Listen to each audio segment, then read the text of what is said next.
right, what is going on? We are live with the Payneless Flipping Podcast. I have an awesome guest with me today, Michael Guthrie. How you doing today? Fantastic. How are you, Nathan?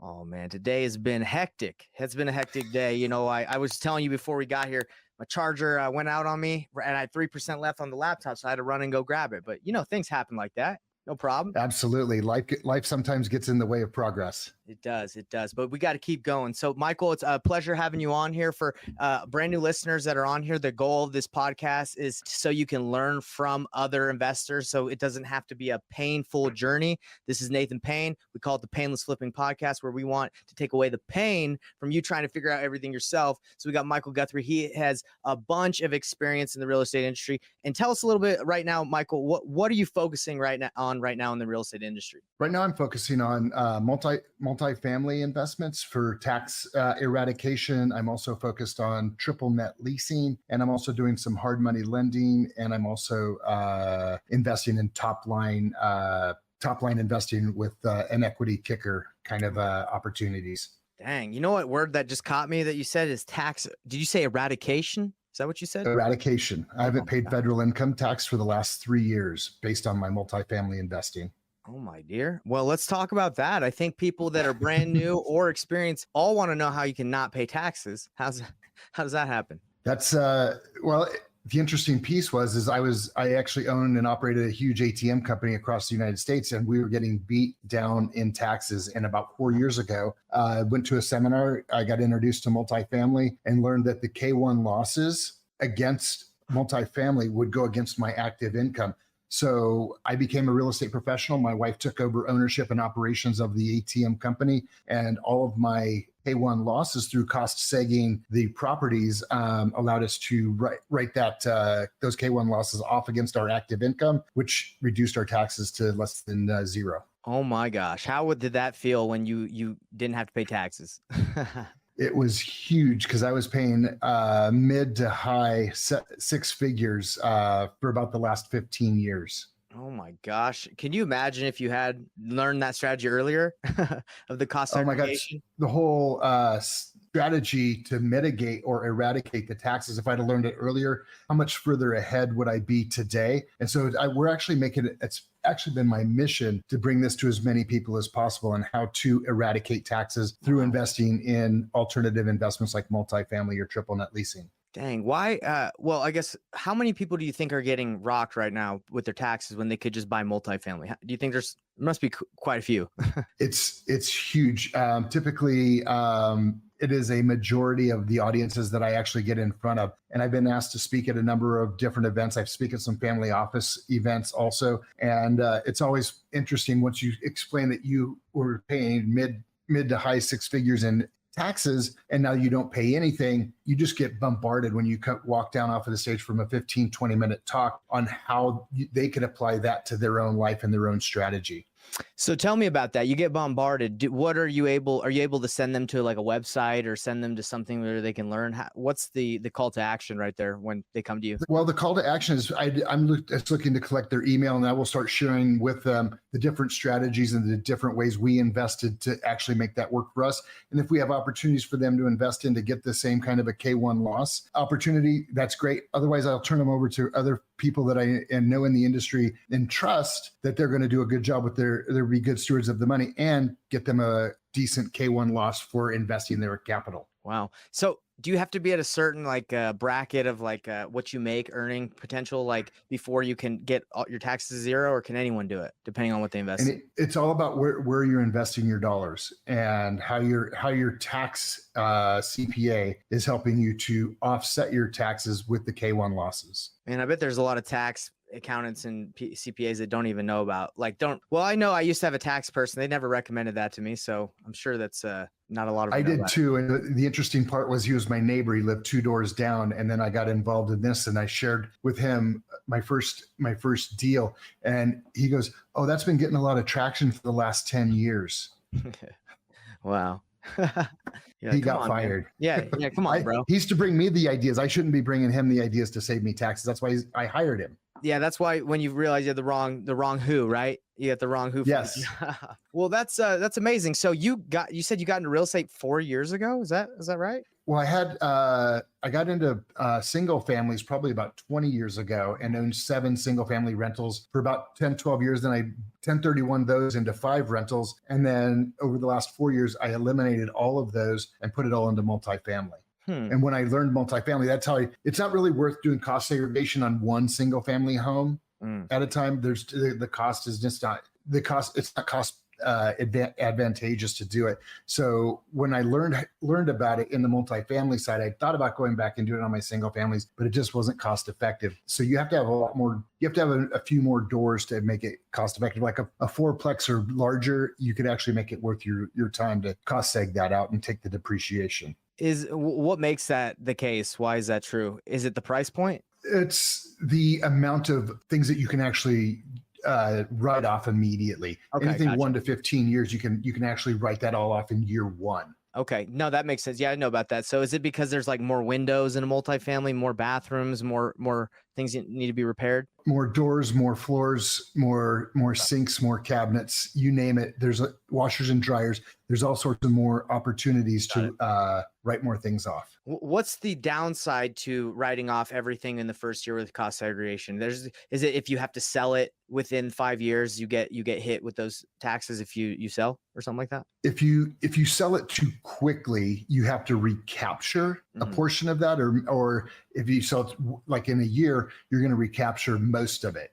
So the longer you hold it, and the typical hold time for a multifamily investment is 3 to 5 years, maybe 7. So then you're not you won't recapture as much because more of it will actually get written off over the time period. So it's better to hold them a little bit longer. And I see people actually, they've gotten into it and they flipped them in 14, 18, 19 months, but the profit was so high that it made it worth the flip to return huge returns to the investors. And then they can also take those earnings, put them into another investment and keep kicking the can down the road. It's similar to a 1031 exchange, but it's a K1 loss where you're not defined by a timeline to find a new property.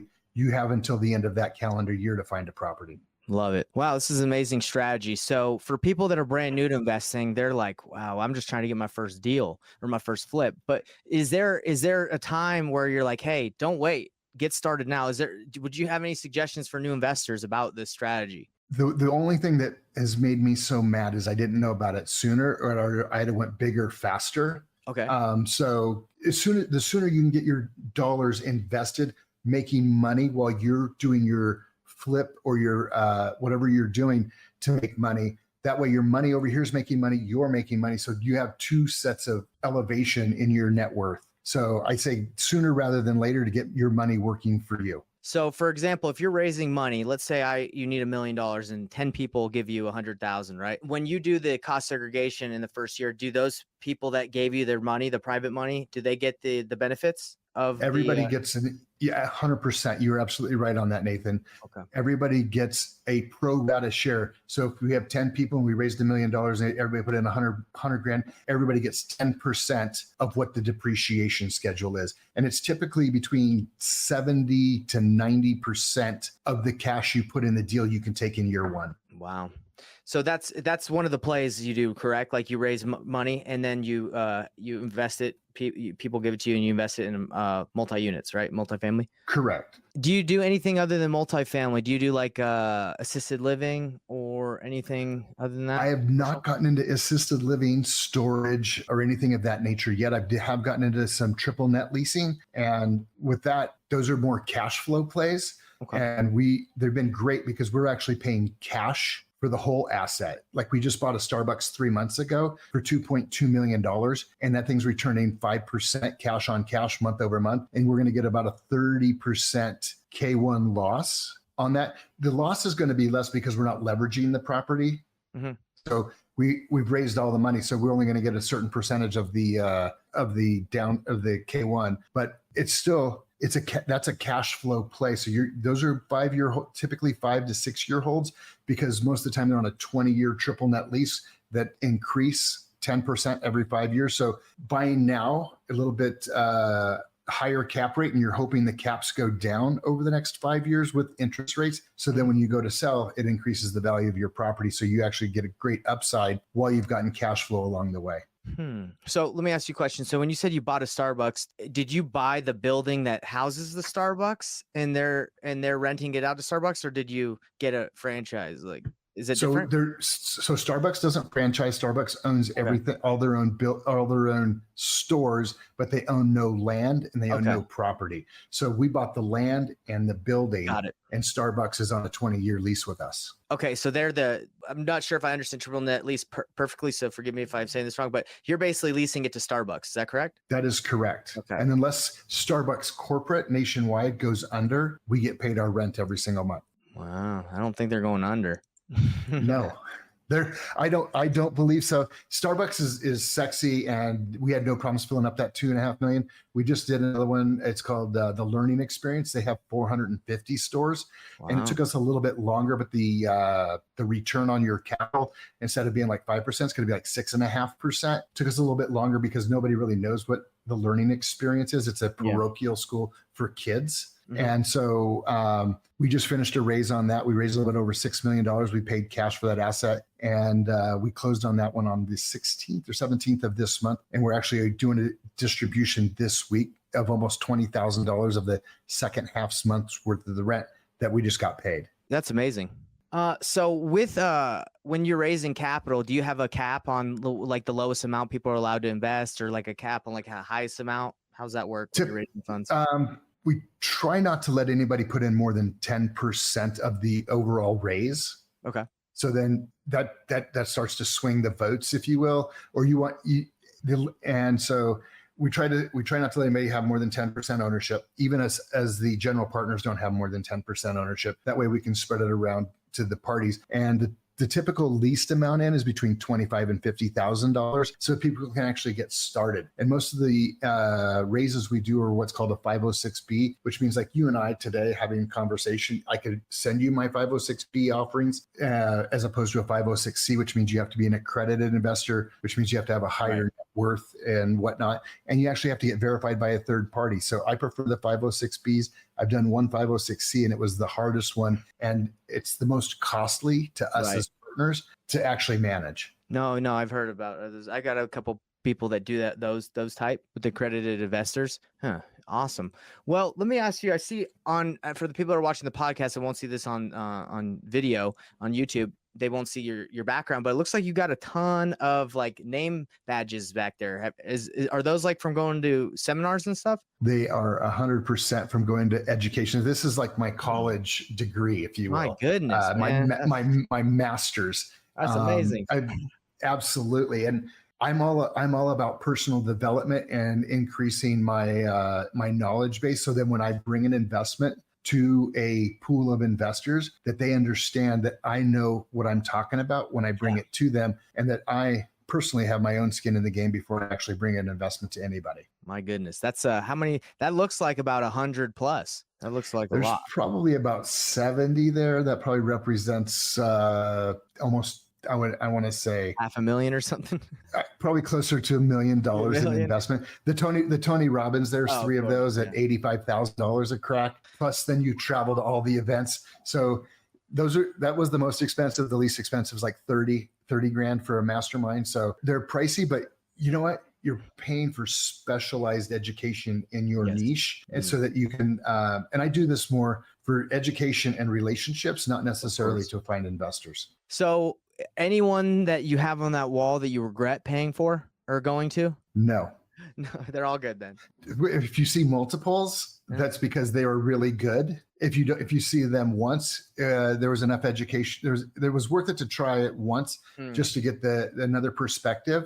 And not all of them need renewing, because some of them have different flavors, if you will. Yeah, not all are created equal. You know, there's way better ones than the other ones. Well, hey, let the audience know where they can reach out to you if they got got money they want to invest. They're not sure where to put it. They can trust that you've spent the time and the effort to vet these deals before you even bring it to them. Is that kind of the game plan that you would want people to go through? Is just come to you if they want to invest? 100%. They can reach out, and there's a number of ways. And I'm gonna give you my cell phone number, and then I'll give you my email. And my word for the year for 2023 and 2024 is be available, because I want to be available to people that are looking to expand, because I didn't have this. I'm 55 years old and I've only been in the multifamily game for about 4 years. I wish I'd have known at 51 what I know now at 35. We probably wouldn't be here today. I'd be out on a beach someplace for the rest of my life. So my cell phone, 509-270-6701. Shoot me a text. Let's jump on a call or reach out to me directly on my email at Michael, Michael, at PacificCapitalLLC.com. That's Michael at PacificCapitalLLC.com. And my website's PacificCapitalLLC.com.